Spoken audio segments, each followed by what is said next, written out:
Hello la team, bienvenue sur ma chaîne, c'est 99 Crypto. Aujourd'hui, on va parler du marché crypto et bien sûr de certaines news assez intéressantes concernant Ripple et bien sûr du Bitcoin. Donc à l'heure actuelle, le Dogecoin qui prend 14,5%, c'est l'un des seuls qui a pumpé, à part Ancar et GMT qui a pris 6,1 pour GMT et 6,7. La plupart des autres altcoins et bien sûr du Bitcoin sont en baisse. Donc on va voir ça tout de suite. Le Bitcoin qui est actuellement à 23 925 $ avec une market cap de 457 milliards de dollars avec un volume de 28 milliards de dollars et actuellement il est à moins 0,9%. Bien sûr, l'Ethereum qui est à moins 1,1%, qui est légèrement baissier à l'heure actuelle, qui est descendu en dessous des 2000 $ et il s'échange à l'heure actuelle à 1884 $. Et on peut voir que le marché actuel est vraiment baissier à part le Doge qui a pris 14,5%. La plupart sont en correction, même le Shiba qui a pumpé la dernière fois, avant-hier, il a réellement pumpé actuellement. Il est à moins 1,9%, donc ce qui est pas extraordinaire. Une petite correction, ça fait du bien pour bien remonter plus tard. Donc l'Ethereum, on peut voir l'Ethereum classique à moins 0,9% et bien sûr Avalanche à moins 1,1%. Avalanche, je suis sur le trade depuis samedi et je suis bloqué. J'ai pas envie de fermer un trade qui est à moins 14%. C'est un peu chiant de fermer sur un trade quand on est perdant.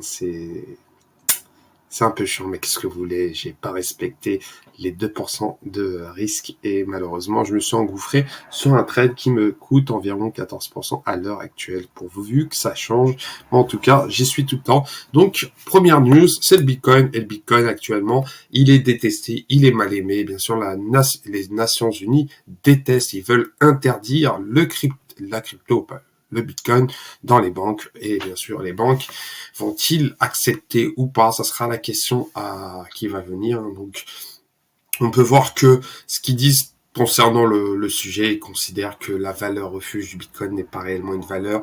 Il y a vraiment de la FOMO et dans le contexte, les Nations Unies sur le commerce et le développement pointent du doigt ce progrès, ce qui dérange indirectement cette nouvelle technologie. Et bien sûr, l'organisme alarme même quant à l'utilisation des crypto-monnaies dans les banques, dans les pays émergents, donc indirectement les pays du tiers-monde. En gros, ils veulent pas que les pays du tiers-monde utilisent le Bitcoin contrairement contre le dollar indirectement. Donc ça peut jouer, ça peut créer une crise économique mondiale et bien sûr, ça pourrait provoquer énormément de problèmes dans des pays, voire dans des gouvernements s'il y a des problèmes via des pays comme les États-Unis. Donc on peut voir certains pays qui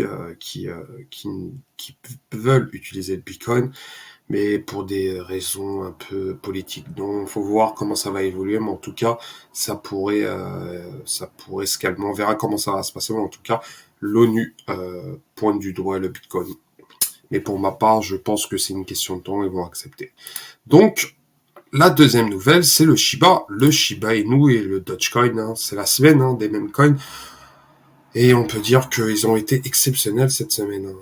La semaine dernière, ils ont été vraiment exceptionnels. Ils ont fait une hausse extraordinaire. C'est des hausses qu'on rêverait que le Bitcoin ou l'Ethereum le fassent en une journée. Le Shiba avait atteint les 38% en une journée, donc le Doge aussi. Donc le Doge y arrive un peu. Mais en tout cas, ces deux mêmes coms ont fait un exploit individuel. Ils ont fait on appelle ça au football une passe décisive aux altcoins. Donc c'est vraiment, j'espère qu'ils vont faire une petite passe décisive aux autres altcoins comme Avalanche, Solana ou bien d'autres comme XRP. Donc on verra comment ça va évoluer. Mais en tout cas, c'est une bonne nouvelle pour les mêmes coins et ils continuent leur hausse indirectement. Et bien sûr, l'Ethereum. Comment on peut pas parler de l'Ethereum à l'heure actuelle? Il y a une baleine, elle s'est énervée. Ils sont achetés 145 000 ETH. 145 000 ETH. C'est énorme. Il a acheté 280 millions de dollars en Ethereum. Et bien sûr, ça a fait énormément tweeter sur Twitter. Une baleine comme ça ne peut pas se cacher. Et énormément de personnes se posent la question, mais qui est cette personne? Ou elle? On ne sait jamais. Ça peut être une femme qui a acheté ça. Donc, 280 millions de dollars, c'est énorme. Et je suis curieux de voir qui est derrière tout ça. Mais en tout cas, beaucoup de personnes se posent la question, sûrement des institutions ou certaines personnes richissimes. Donc, il y a réellement des questions qui se posent derrière tout ça. C'est vraiment, vraiment intéressant. Et bien sûr, le Ethereum, concernant l'Argentine va déployer des nœuds en 2023 et bien sûr l'Argentine s'intéresse énormément aux crypto-monnaies et surtout l'Ethereum. Donc l'Argentine est prête à valider l'Ethereum, ce qui est une très bonne nouvelle pour la communauté de l'Ethereum et bien sûr de Vitalik Buterin. Donc l'occasion qui a eu entre le 11 et le 13, Diego Fernandez a dévoilé les plans de la ville pour la municipalité pour mettre des nodes sur la blockchain Ethereum dès 2023 et bien sûr ça va créer énormément de FOMO et de bonnes nouvelles concernant ce pays qui est l'Argentine, qui a connu réellement une banqueroute en début 2000, il faut pas oublier, hein, c'est un pays qui a connu une crise monétaire en début 2000, ils avaient tout perdu, leur monnaie ne valait rien, le peuple argentin allait en banque, ils pouvaient plus récupérer leur argent. Imaginez si ça arrive en France ou en Europe, ce serait une catastrophe. L'Argentine a connu, donc ils ne loupent pas l'occasion et ils investissent dans les crypto-monnaies. Et bien sûr, la dernière nouvelle, elle concerne Ripple. Le tribunal se prononce contre la SEC. Une très bonne nouvelle pour la communauté de Ripple. Ripple a réussi à remporter une victoire d'étape dans le litige de l'opposition à la SEC. Ils ont gagné une bataille, mais pas la guerre. Donc, le gendarme américain des finances, des marchés des finances, le tribunal a approuvé la demande de Ripple de délivrer des assignations à comparaître à 2 plateformes vidéo. Donc ça a été déclaré sur un tweet de James Phelan, plus de 109 000 followers quand même. Et donc c'est une très très bonne nouvelle pour Ripple. Donc les conditions d'utilisation des 2 plateformes vidéo n'autorisent toutefois pas le téléchargement de matières vidéo sans autorisation. Donc Ripple a gagné indirectement ce procès.